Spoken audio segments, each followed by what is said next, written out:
And as the ambassador comes, we have reorganized the program in order to save on time. The presentation by the PS Teresia will be done tomorrow. The presentation by Ahmed Abdullahi on the resolutions of the 7th Devolution Conference will be done tomorrow. Also, the presentation of the resolutions of the Children's Conference will be done tomorrow. So those 3 items are off the program for now. Karibu Balozi. Thank you so much. Your Excellency, Presidents, all protocols observed. I looked at the list of speakers, and now I understand it's shortened a little bit, but then it reminded me of my favorite band making music here in Kenya, Sauti Sol, and one of their greatest songs is called Short and Sweet. I will try to do that today. Listening to my American colleague and her presentation, I also thought of changing the title of my presentation today. Instead of Why Africa, Why Kenya, mine will be Why Kenya, Why Devolution. First of all, it's a great honor for me to speak on behalf of development partners. I've learned from the host governor, Jonathan B., that this is the county of champions. But if I was to name a country of champions in terms of devolution, that would be Kenya. You have in 10 years built up a huge devolved administration from scratch, which is for me really a remarkable achievement.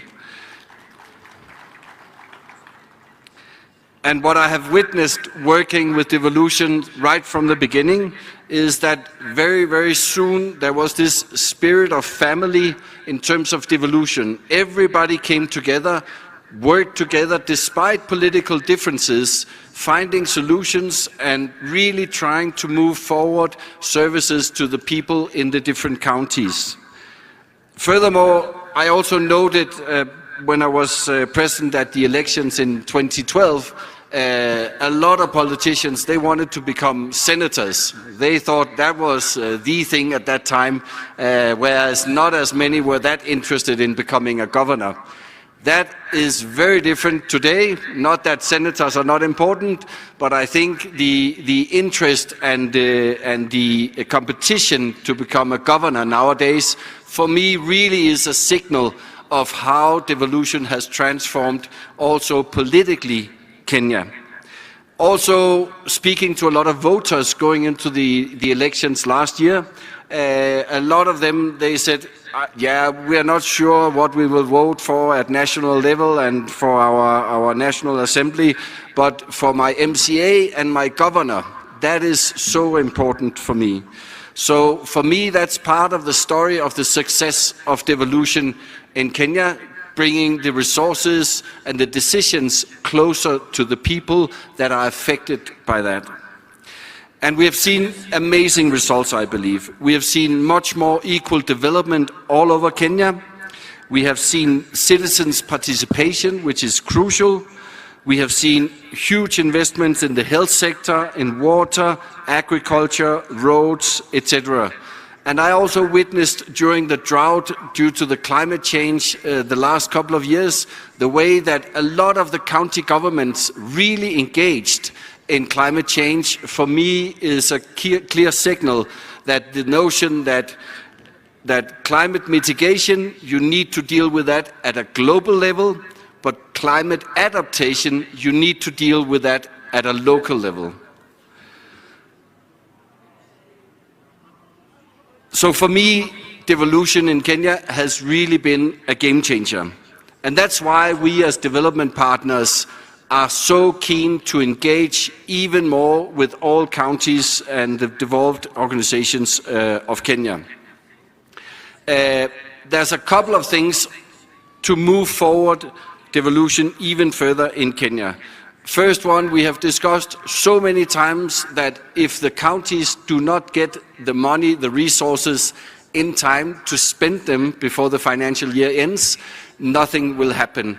And I'm so happy to learn that this year the new government and you, Mr. President, that you were able to actually send the money already the 10th of July to the counties to make sure that those monies start working immediately. For us development partners, unfortunately, our funding needs to go through the annual county additional allocation grants, and that needs to be passed by both Senate and the National Assembly. And that process somehow is cumbersome. We've discussed at length. I really hope that you will be inspired by the executive and get those money out working very, very soon. We are actually talking about development partners funding of around 33 billion shillings.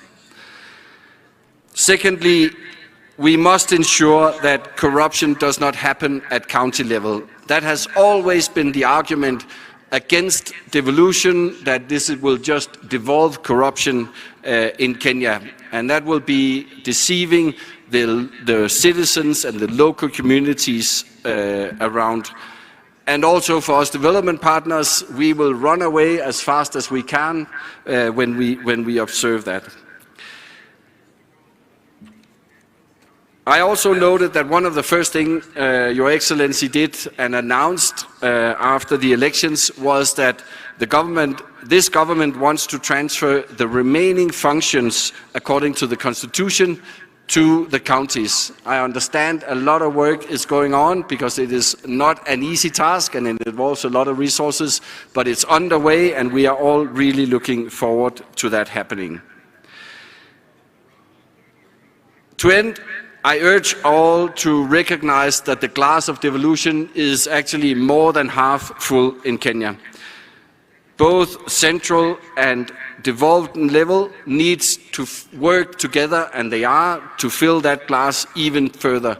And when I was walking through the stands before coming here, I have witnessed so many, both civil society, private sector, organizations that are really keen and willing to work with everybody and all the counties to move devolution forward here in Kenya. And I can assure that we as development partners, with these things, we are also ready to pour in a bit of extra water in the glass of devolution. This will be actually my last public speech in my tenure here in Kenya. I really want to thank everybody that I've worked with around devolution. It has really been an honor and a privilege for me.